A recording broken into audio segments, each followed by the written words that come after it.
أعوذ بالله من الشيطان الرجيم. بسم الله الرحمن الرحيم. الرحمن علم القرآن خلق الإنسان علمه البيان.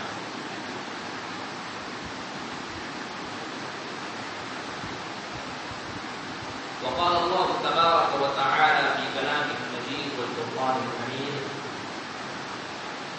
إنا جعلناه قرآنا عربيا لعلكم تعقلون.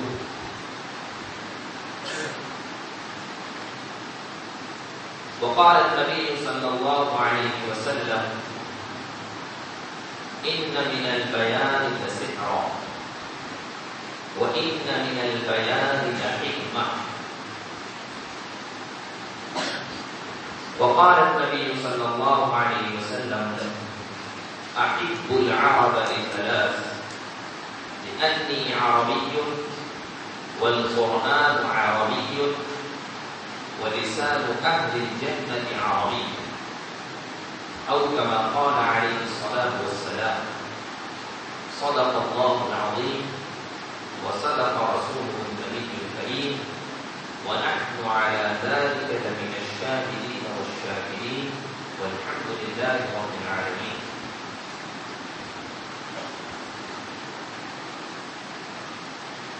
حضرة مدير هذه الجامعة والمدير المساعد الأستاذ عبد الصمد حفظه الله، ورئيس هيئة التدريس الأستاذ مولانا عبد الرحمن حفظه الله تعالى، وأمير شؤون هذه المدرسة الأستاذ مولانا عبد المجيد حفظه الله تعالى، وشيخ الحديث بالجامعة فضيلة الأستاذ مولانا بدر عالم حفظه الله تعالى، والأساتذة الأفاضل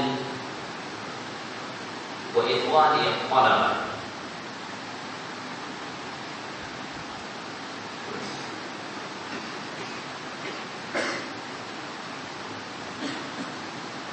أولا وقبل كل شيء أحمد الله سبحانه وتعالى على ما أتاح لنا الفرصة السعيدة للاجتماع في هذا الحفل المبارك في هذه المدرسة، بل في هذه الجامعة.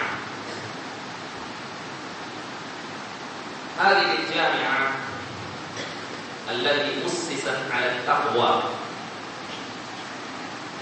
والتي تشبه تماما جامعة بابل،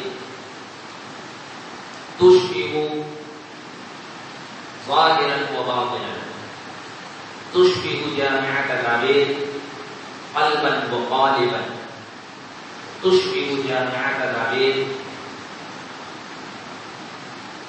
حتى بالمباني، حتى في الفكر وفي الاعتقادات وفي كل شيء. أيها الطلاب، حضوري في هذه الجامعة ليست لأول مرة، قد حضرت قبل ذلك مرارا وتكرارا، فإنني لست عليكم بجديد ولست كل جديد بلذيذ. أنتم تعرفونني وهؤلاء الأساتذة أيضا، بل هؤلاء الأساتذة الكبار الذين ذكرت أسماءهم أيام كنت في جامعة بابل كنت أعيش تحت رعاية هؤلاء الأساتذة، وكنت أعيش في ظل شفقة هؤلاء الأساتذة من أمثال الأستاذ عبد المجيد والأستاذ عبد الرحمن.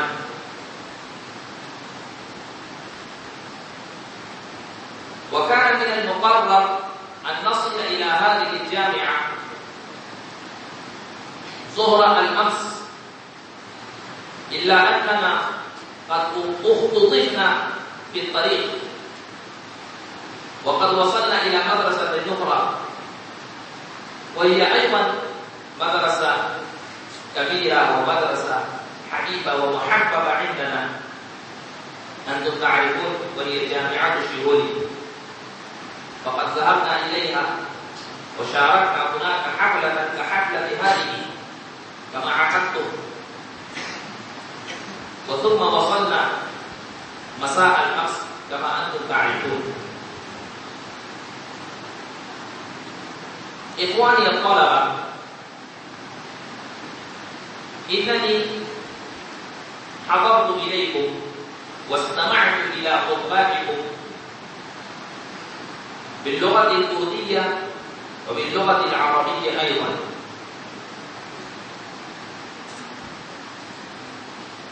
أولا أنا أهنئكم تهنئة مباركة جميع هؤلاء الطلاب الذين ساهموا في المسابقة النظامية باللغة العربية كانت باللغة الكردية. الحمد لله جميع الطلاب إنهم قدموا إلينا خطب حماسية، خطب ممتعة، خطب رشيقة وراشقة، بل يمكن لي أن أقول أن هذه الخطب كانت ملؤها الحماس، الخطب الجياشة، والخطب ممتعة، الخطب لها رنين وطنين، الخطب مؤثرة، خطب جميلة ومفيدة ونافعة أيضا باللغة الكردية والعربية. فأنا أولا أهنئكم تهنئة مباركة، وكذلك أهنئ الأساتذة الذين بذلوا جهودا في إعداد هؤلاء الطلاب. وإنني في هذه المناسبة وفي هذا المقام أتذكر بشدة اشتياق وحنان إلى فضيلة الأستاذ مولانا سليمان روشنخان حفظه الله تعالى ورعاه، وأدعو الله سبحانه وتعالى أن يديم عليه الصحة والعافية، وأن يرجع إلى هذه الجامعة مرة أخرى في أقرب وقت ممكن.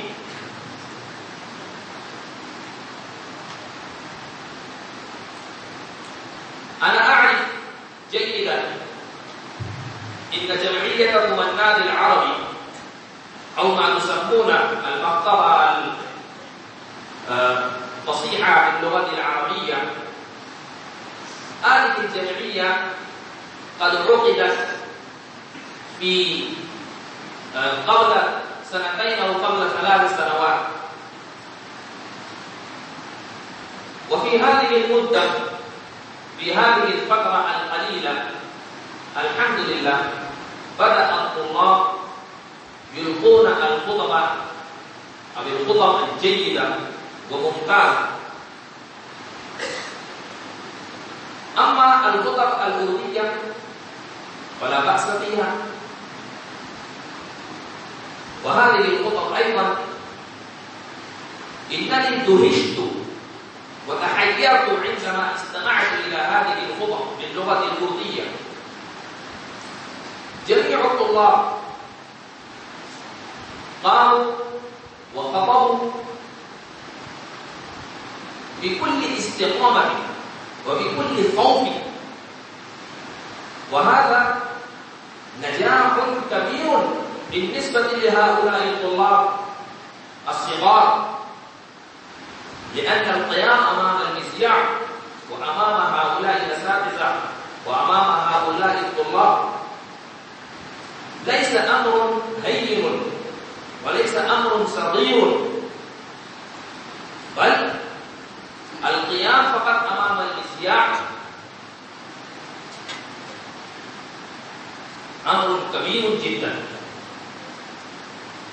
تستحقون الثناء والإشادة وتستحقون التشجيع من الجميع.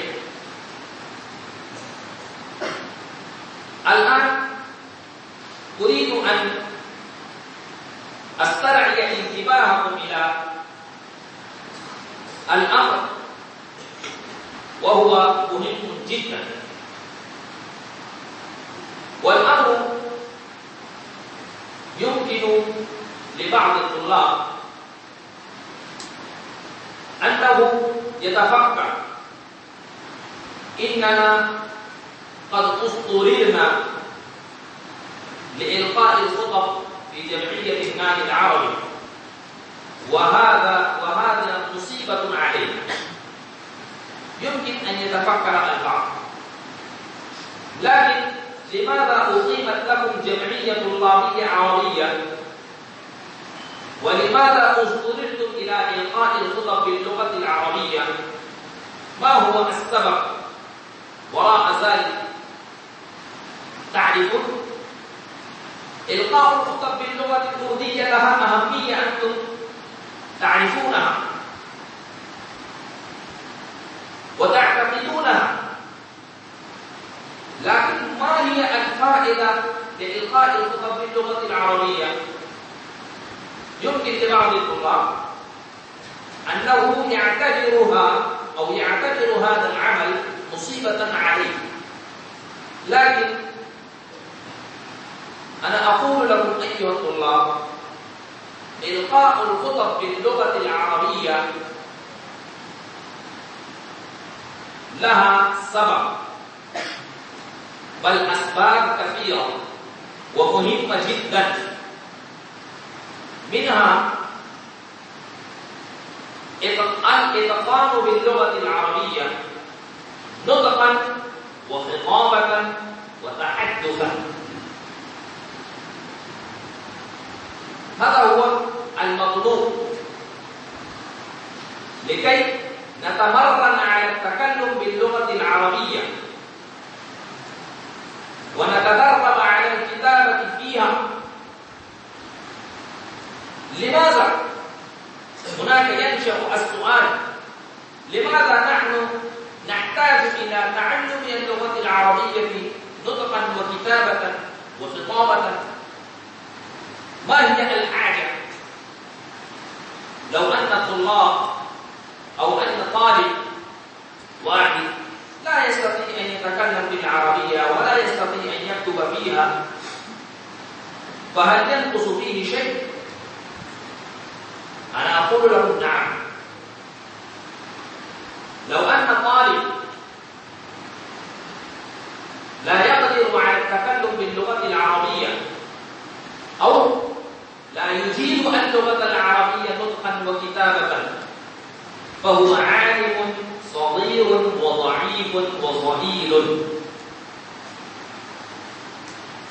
أما الطالب أو العالم الذي يجيد اللغة العربية ويتقن بها ويستطيع أن يتكلم فيها، فهو يعد عالما كبيرا وقويا ومتينا إن شاء الله.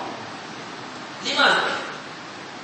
لأن إتقان اللغة باللغة العربية ينفعكم في تعليمكم وفي حصولكم على العلوم الشريعة الإسلامية. وهذا أقول لكم علاوة على أن اللغة العربية لها فضائل. أنتم تعرفون اللغة العربية لغة القرآن، لغة الكتاب والسنة، لغة الشريعة الإسلامية. وكما قال ألقى بعض الخطباء حول هذا الموضوع فضائل اللغة العربية، أو كما قال مدير الحفل أن اللغة العربية لها فضائل، وهي لغة القرآن والسنة، لغة الشريعة الإسلامية. وأنا أسألكم أيها الطلاب، لماذا التحقتم بهذه المدرسة؟ التحقتم بهذه المدرسة للحصول على العلوم الشريعة الإسلامية، القرآن والحديث وأصول الحديث والفقه وأصول الفقه، تفسير وأصول التفسير. نعم، للحصول على. الآن أسألكم، هذه العلوم كلها في أي لغة؟ في أي لغة؟ والكتب كلها في أي لغة؟ في اللغة العربية. نعم أم لا؟ واللغة العربية هل يمكن أن يكون الطالب أن يصبح عالما وهو لا يتعلم اللغة العربية ولا يقرأ القرآن ولا يقرأ الفقه ولا يقرأ التفسير باللغة العربية بل يقرأ بلغة أخرى ثم يصبح عالما؟ هل توجد أي مدرسة في ولاية مهاراشترا؟ تعرفون أي مدرسة يجري فيها التعليم بدون اللغة العربية؟ يدخل الطالب ويصبح عالم وهو لا يتعلم أو لا يقرأ اللغة العربية. هل توجد هذه المدرسة؟ مثلا في ولاية مهاراشترا نحن لغتنا اللغة المراكية، توجد مدرسة صغيرة أو كبيرة يدخل الطالب ويتخرج فيها ويقرأ جميع الكتب باللغة المراكية، لغة الفقه، كتب الفقه والحديث والتفسير، كل ذلك باللغة المراكية. توجد مدرسة؟ لا. كل من يريد أن يكون عالما في الهند أو في خارج الهند، في الهند أو في خارج الهند، في قارة آسيا أو في خارج قارة آسيا، إذا أراد أن يكون عالما أو يكون ماهرا وبارعا في علوم الشريعة الإسلامية، ما نسميه مولانا، إذا هو أراد فهو يحتاج إلى تعلم اللغة العربية وقراءة جميع الكتب باللغة العربية، سواء كانت تلك المدرسة في الصين أو في دول أوروبا أو في دول إفريقية أو في أي مكان في العالم.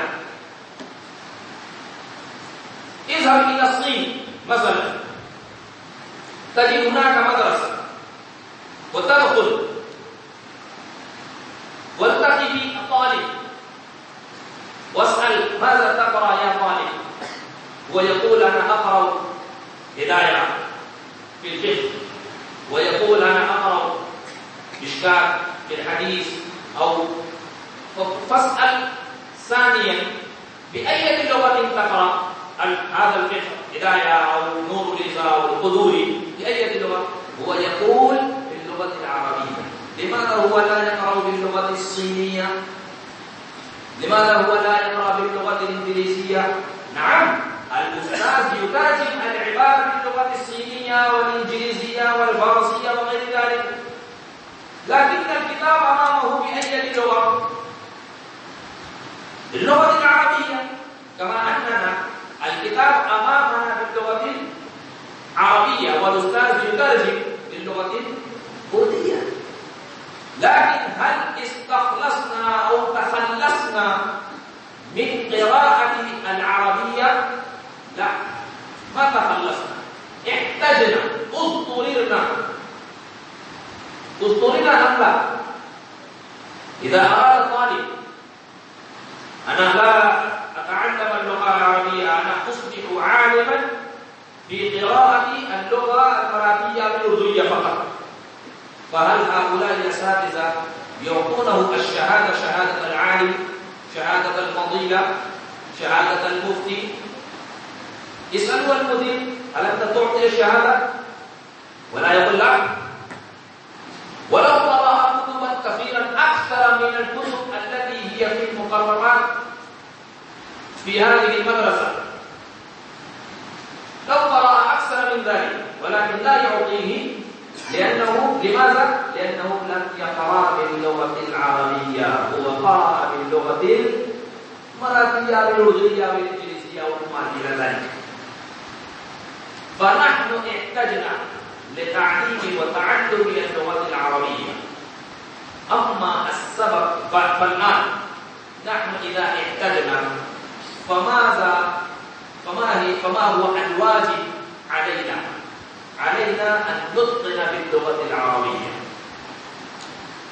نتعلم اللغة العربية. وأنتم تعرفون عندما يلتحق الطالب بالمدرسة ويبدأ الكتب بعد حفظ القرآن الكريم، يبدأ الكتب، فهو أولا يتعلم العربية ثم يقرأ الكتب بالعربية. هناك مرحلتان: مرحلة التعلم ومرحلة القراءة. أولا نتعلم العربية ثم نقرأ باللغة العربية. كم سنة كم وقتا عندكم لتعلم اللغة العربية؟ أنا أسألكم أيها الطلاب، عندنا مثلا في مجامعاتنا سنتان أو سنة واحدة فقط لتعلم اللغة العربية. عربي أول، الصف الأول العربي. في هذا الصف يبدأ الطالب يتعلم اللغة العربية، ثم من الصف الثاني العربي بدأ يقرأ الكتب كلها باللغة العربية. الآن انتهت مرحلة التعلم وبدأت مرحلة القراءة. إذا هو لم يتمكن من التعلم، إذا هو لم يتمكن من إنشاء أو الإتقان باللغة العربية في هذه السنة الواحدة، فكيف يقرأ الكتب؟ نور الإيضاح بالعربية، مرقات بالعربية، قدوري بالعربية، هداية النحو بالعربية، هل صحيح؟ لا، تقرؤون هكذا. إذا هو لم يتقن، لم يتعلم العربية في تلك السنة الواحدة عربي أول، فكيف يقرأ هذه الكتب؟ ويقرأ ويؤدي الامتحان وينجح، ثم يصل إلى الصف الثالث، ثم يصل إلى الصف الرابع، ثم الخامس، ثم إلى دورة الحديث ويتخرج. نعم، يتخرج. وهؤلاء الأساتذة يعطونه الشهادة، شهادة التخرج، ويليقون على رأسه العمامة، عمامة التخرج، عمامة الفضيلة. ولكن هذا الطالب لسبب قلة أو ضعف اللغة العربية عالم ضعيف، لا يستطيع أن يترجم العبارات، الأحاديث المباركة أو القرآن الكريم أو التفسير إلى اللغة الأردية أو إلى اللغة المراتية أو إلى اللغة الغجراتية، ويشعر بالصعوبة. يشعر أم لا؟ فما هي؟ فلماذا هو أصبح أو بقي عالما ضعيفا؟ لسبب ضعف اللغة العربية. فعندنا الوقت قليل جدا لتعلم اللغة، سنة أو سنتين فقط. وبعد هذه المرحلة، مرحلة التعلم، تبدأ مرحلة القراءة. وعندما تبدأ مرحلة القراءة انتهت مرحلة التعلم. تفهمون يا طلاب؟ ولذا أنا أنصحكم بأن تتعلموا اللغة العربية، وحاولوا أن تتقنوا بها، وحاولوا أن تجيدوها نطقا وخطابة وكتابة أيضا. هناك حاجة. والسبب المهم الذي قلت في تلك المدرسة التي وصلنا إليها قبل وصولنا إلى هذه المدرسة في جامعة الشيروني. السبب الثاني لتعلم اللغة العربية لأن اللغة العربية لنا لغة الأم. تعرفون اللغة الأم؟ ما معنى لغة الأم؟ مادری زبان. لغة الأم مادری زبان. اللغة العربية بالنسبة لنا للمسلمين لغة الأم.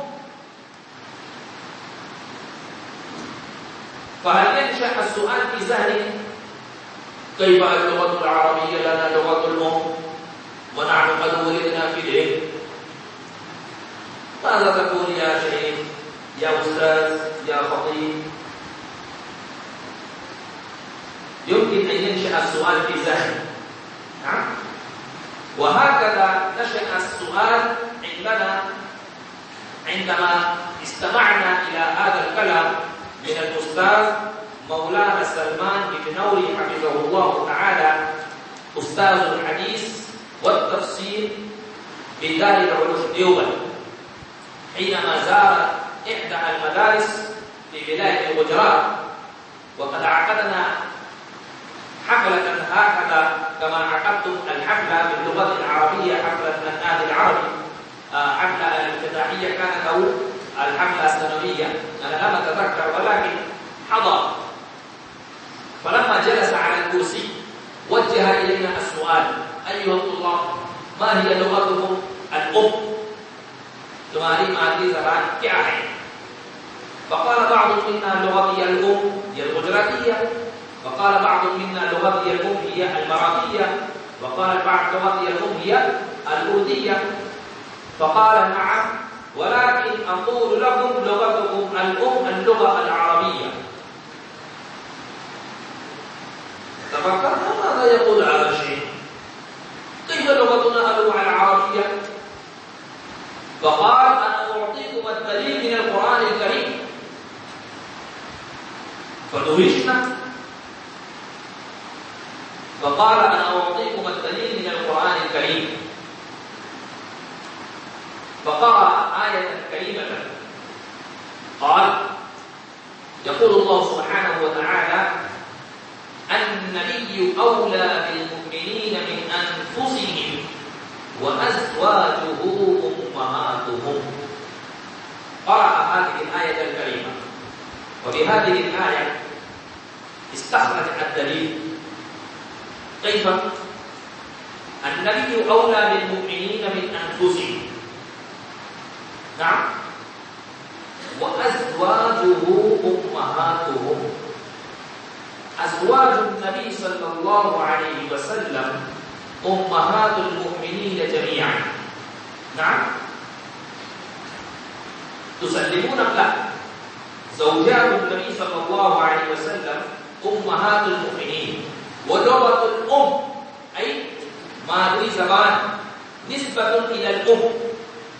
الأم إذا أنت تقول لغتي الأم المراكية فمعنى ذلك أن أمك تتكلم باللغة المراكية، فأصبحت اللغة المراكية لغة الأم بالنسبة لك. وإذا أمك تتكلم باللغة الإنجليزية فلغتك الأم الإنجليزية. نعم. فقال: أزواج النبي صلى الله عليه وسلم بأية لغة كن يتكلمن يا إخوان؟ أزواج النبي أمهات المؤمنين رضي الله عنهن بأية لغة كن يتكلمن؟ كن يتكلمن باللغة العربية، وهن أمهاتنا أمهات المؤمنين. فأصبحت اللغة العربية لغة الأم بالنسبة لنا. ولماذا لا نتعلم إذا هي لغتنا الأم؟ تفهمون يا طلاب؟ ام لا؟ فهذا هو السبب. ولتعليم وتعلم اللغة العربية أسباب أخرى كثيرة، ولا أطيل كلامي في ذكر تلك الأسباب، ولكن الفائدة كثيرة. الفائدة كثيرة. فهذه هي الأسباب، لأن الطالب إذا كان ضعيفا باللغة العربية يكون عالما ضعيفا، فيه ضعف. فهل أنتم تريدون أن تكونوا علماء أقوياء أم تريدون أن تكونون علماء ضعفاء؟ تريدون أن تكونوا علماء أقوياء، نعم، فعليكم أن تتعلموا اللغة العربية. مستعدون إن شاء الله؟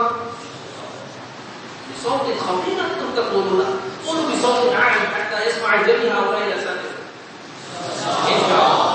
شكرا لك. الآن أنا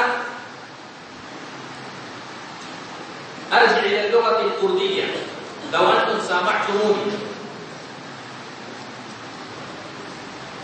اب اردو زبان کی طرف بھی آ جاتے ہیں، کیونکہ اردو میں بھی پروگرام ہمارا ہوا. عربی میں جو بات کہی اس کو آپ نے سمجھا؟ ضرور سمجھا. الحمدللہ آپ جب اتنی اچھی تقریر کرتے ہیں تو ظاہر سی بات سمجھتے بھی ہیں. اور ہم نے یہ محسوس کیا کہ آپ کی تقریر میں، عربی تقریر میں جو اسلوب تھا، جو اشارے تھے اور جو اتار چڑھاؤ تھا، وہ یہ بتا رہا تھا کہ آپ اس کو معنی مطلب مفہوم کو سمجھ بھی رہے ہیں. یہ بہت اچھی بات تھی، یہ بڑی خوشائن بات تھی. اس پر میں پھر آپ حضرات کو تہہ دل سے مبارکباد دیتا ہوں اور اللہ سے دعا کرتا ہوں کہ اللہ تعالیٰ آپ کو مزید اس کے اندر ترقیات سے نوازے. میں نے ایک بات یہ کہی کہ مائک کے سامنے کھڑے ہونا اور تقریر عربی میں یا اردو میں کرنا اساتذہ کے سامنے، طلبہ کے سامنے کوئی معمولی بات نہیں ہے. صرف کھڑا ہو گیا کوئی طالب علم تو بھی بہت بڑی بات، بہت بڑی بات. مجھے اس پر سے ایک بات یاد ہے. گاما پہلوان کا نام سنا ہے؟ گاما پہلوان ہندوستان کا ایک پہلوان گزرا ہے. گاما پہلوان انگریز کے زمانے میں تھا، بہت پہلوان. 52 سال تک کبھی کسی سے شکست ہی نہیں کھائی اس نے زندگی میں. 52 سال تک، اور پورے ہندوستان میں اس کے مقابلے کا کوئی پہلوان نہیں تھا. جب ہندوستان کے اندر سارے پہلوان اس کے مقابلے سے عاجز ہو چکے تو پھر انہوں نے نگاہ دوڑائی ہندوستان کے باہر. چنانچہ برطانیہ بھی گیا مقابلہ کرنے کے لیے، وہاں کے پہلوانوں کو بھی شکست دی. امریکہ کے پہلوانوں سے مقابلہ کیا، وہاں کے پہلوانوں کو بھی شکست دی. اور کسی بڑے سے بڑے پہلوان کا نام سن کر اسے جو ہے خوف طاری نہیں ہوتا تھا. کبھی روزانہ 3000 ٹن بیٹھک مارتا تھا. کتنے؟ 3000. اور یہاں دلی میں ایک میوزیم ہے، وہاں ایک پتھر رکھا ہے بہت بڑا. اس کا وزن ہے 1200 کلو گرام. اس پتھر کے اوپر وہ پتھر اس گاما پہلوان نے اٹھایا. کتنے کلو کا؟ 1200 کا. اس کو اٹھایا، اس کو سینے تک لایا اور لے کے چند قدم چلا اور اس کے بعد اس کو پٹک دیا. تو وہ پتھر وہاں میوزیم میں رکھا ہے اور اس پر لکھا ہوا ہے کہ یہ اتنا وزنی پتھر اس کو گاما پہلوان نے اٹھایا اور اس کو لے کر سینے تک اپنے اٹھا کر کے چلا. اور پھر تاکہ لوگوں کو کوئی یقین نہیں کرے گا اتنا بڑا اتنا وزنی پتھر کوئی اٹھا سکتا ہے. تو انگریز نے اس کے اوپر کندہ کر دیا، لکھ دیا کہ یہ پتھر جو ہے انہوں نے اٹھایا، جو کبھی کسی سے ڈرتا نہیں اور کبھی اس کو جو ہے کسی کا مقابلہ کرنے کے اندر اس کو کبھی خوف طاری نہیں ہوا.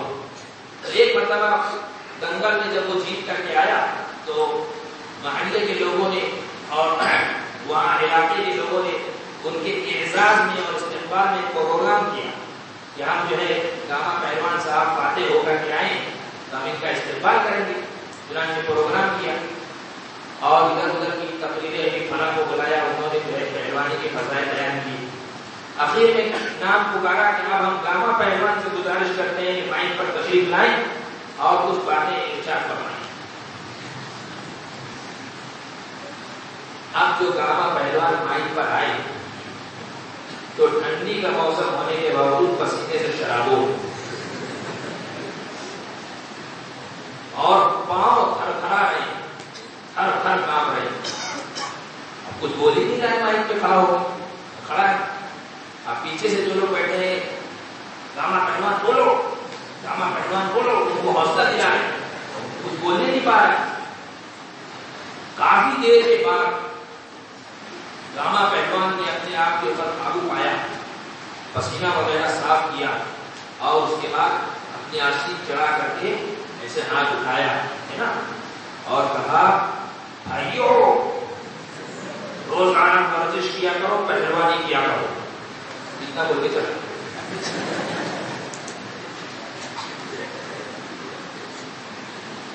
میں یہ کہہ رہا ہوں کہ مائک پر آ کر بولنا یہ کوئی آسان کام نہیں.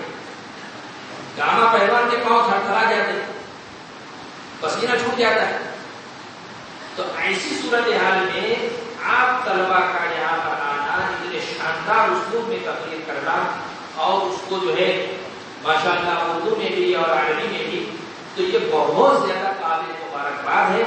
اس میں آپ کے اساتذہ کرام بھی بہت زیادہ قابل مبارکباد ہے اور اس محنت کو جاری رکھیے.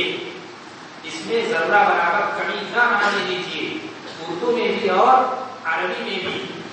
عربی میں تو میں نے آپ کو وجہ بھی بتائی جس کو آپ نے سمجھا دی کہ عربی زبان کو دراصل سیکھنے کے لیے اور اس کے اندر پختگی اور مہارت پیدا کرنے کے لیے یہ ذریعہ ہے کہ ہم کو عربی میں تقریر کروائی جاتی ہے تاکہ اس طریقے سے ہم کچھ عربی زبان کو بولنے کی ہماری عادت بنے, زبان ہماری کھلے, ہم بول سکیں. اس لیے کہ اس وقت عربی زبان کو بولنے والے افراد کی بہت کمی ہے. ہمارے سامنے جب عرب حضرات آ جاتے ہیں یا ہم جب وہاں عربوں سے ملتے ہیں تو ہم اپنے یہاں کے اکابر کی باتیں, علماء کی باتیں, ہم اپنے یہاں کی چیزیں ان کے سامنے کیسے بیان کریں, اس لیے کہ وہ یہاں کے بارے میں کچھ نہیں جانتے. ہمارے شیخ الہند کون تھے, ہمارے شیخ الاسلام کون تھے, ہمارے حضرت مولانا عبدالصمد ایرانی کون تھے, ہمارے مولانا اسد اللہ ایرانی مؤسس جامعہ خیر العلوم کون تھے, وہ نہیں جانتے. ان کے سامنے ہمیں بتانا ہے کہ یہ مولانا ایسے تھے, ایسے تھے, ان کی یہ خدمات تھی. آپ کیسے بتاؤ گے جب اگر آپ کو بولنا نہیں آئے گا تو؟ مہمان آپ کے یہاں کسی عمارت دیکھ کے تھوڑا چلا جائے, عمارت تو آپ سے اچھی وہ دیکھتا ہے عرب کے اندر, فلاں جگہ مثلا. تو ہم ان کو کیسے سمجھائیں گے, کیسے بولیں گے, یہ بہت ضروری چیز ہے کہ ہم اپنے اکابر کے علوم کو ان تک پہنچانے کے لیے ہمارے پاس عربی زبان کا سہارا ضروری ہے. اور عربی زبان ایسی ہے کہ اگر آپ کو آ گئی تو پوری دنیا آپ گھوم سکتے ہیں, اس لیے کہ پوری دنیا میں عربی زبان چلتی ہے. بولنے والے نہ ہو لیکن سمجھنے والے ضرور ہے, اس لیے کہ پوری دنیا میں قرآن حدیث پڑھایا جاتا ہے. آپ جیسے میں نے بتایا کہ آپ چائنا میں چلے جائیے, وہاں اگر مدرسہ چل رہا ہے تو وہ لوگ بخاری شریف, ترمذی شریف کون سی زبان میں پڑھ رہے ہیں, چائنا زبان میں تھوڑا پڑھ رہے ہیں. ان کے سامنے جو کتاب ہے وہ عربی میں ہے, وہ تو استاد چائنا زبان میں ان کو ترجمہ کرتا ہے, تشریح کرتا ہے, لیکن عربی ان کو آتی ہے, اس لیے عربی نسخہ وہ سامنے کھول کے بیٹھتے.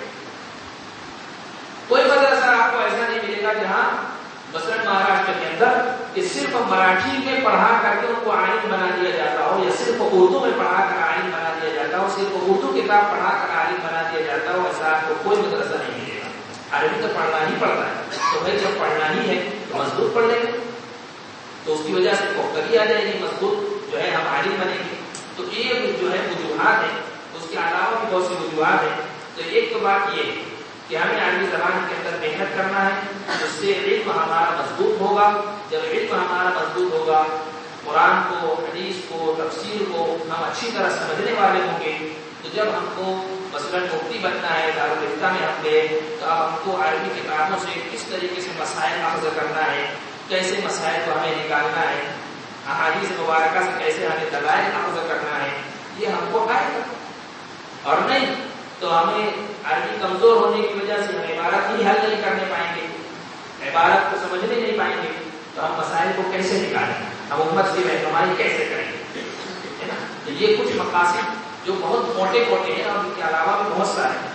رہا اردو کا مسئلہ، اردو کی اہمیت تو ہم سمجھتے ہیں کہ ہمیں اردو میں چونکہ لوگوں کو بات کرنا ہے، تقریر کرنا ہے، عوام الناس کو جو ہے دین کی اچھی باتیں بتانا ہے، صحیح باتیں بتانا ہے، تو اس کے لیے اردو کی ضرورت ہے، مراٹھی کی ضرورت ہے، اس کی اہمیت تو ہم سمجھتے ہیں، لیکن اس کے لیے کہ ہمارے پاس اسلوب ہونا چاہیے، ہمارے پاس طریقہ ہونا چاہیے، ہم کو اس کے لیے اس کے استعمال کا ڈھنگ آنا چاہیے۔ تو ان سب چیزوں کے لیے ہمارے لیے یہ جو انجمنیں ہیں اور یہاں کی جو محنتیں ہیں، یہ بہت بڑا اللہ تبارک و تعالیٰ کا انعام اور تحفہ۔ جب تک نہیں تھا ہم اساتذہ سے گزارش کرتے تھے، ہمارے جو ساتھی اساتذہ کرام ہیں، تم لوگ جلدی سے انادی عربی کا قیام کرو، عربی میں تقریریں بچوں سے کرواؤ۔ اب جب قائم ہو گئی ہے تو اس کو اپنے لیے بوجھ اور مصیبت نہ سمجھیں، بلکہ اس کو اپنے لیے نعمت سمجھیں، اور جتنی محنت ہو سکے اس کے اندر آپ محنت کریں۔ اور ایک چیز جو میں آپ سے بتانا چاہوں گا کہ ضروری نہیں کہ طالب علم تقریر جو ہے وہ بہت عالیشان تقریر ہی کرنا شروع کرے عربی کے اندر، مثلا عربی اول، عربی دوم، سوم تک کا، بلکہ طالب علم سوم کے بھی 50% طلبا، ان کے لیے تو بہت آسان تقریر ہی کرنا ہے، جو آپ کتاب میں سبق پڑھتے ہیں نا وہی سبق تقریر میں بولتے ہیں۔ مثلا اگر آپ القراءۃ الواضحہ پڑھتے ہیں، یا مثلا آپ بہت آسان سا ایک عنوان لے لیجیے الدراجہ، اس کو آپ تقریر میں پیش کیجیے، هذه دراجتي دراجتي جميلة لون الدراجة أسود، هذه الدراجة تمشي وتجري سريعا، أنا أركب دراجتي كل يوم صباحا ومساء، أنا أترك دراجتي تحت الشجرة خارج المسجد كل يوم، أنا أذهب إلى الصلاة وأركب الدراجة، أنا أذهب إلى المدرسة ولا أركب الدراجة۔ کتنے جملے ہوئے؟ 10-12 جملے ہو گئے اپنی تقریر۔ یہ تقریر ہے بھائی، ابتدا یہیں سے ہوگی۔ اگر یہاں سے ابتدا شروع کر دی تو آگے جا کے دھیرے دھیرے آپ اچھی تقریر کرنے والے بن جائیں گے۔ اس کو معمولی نہ سمجھیے، 10 جملہ آپ تقریر کیجیے، 1 منٹ بس، 1 منٹ سے آپ تقریر کی آغاز کیجیے، بہت زیادہ 8 منٹ 10 منٹ والی نہیں، آغاز یہاں سے کیجیے، تو انشاءاللہ بولنے کی عادت بن جائے گی، زبان کھلے گی۔ اس کو بھی آپ تقریر ہی سمجھیے۔ تو ایک بات تو یہ اردو کے اندر بھی میرے ماشاءاللہ آپ لوگوں کی کاوشیں بہت اچھی رہی، اور میں اس پر مبارکباد دینے کے ساتھ ساتھ کچھ اخطاء کی طرف میں اشارہ کر دوں۔ بہت سے طلبا جو ہیں وآخر الدعوانا بولتے ہیں، وآخر الدعوانا، نہیں ایسا نہیں، وآخر دعوانا الحمدللہ رب العالمین بول کر کے ختم کریں گے۔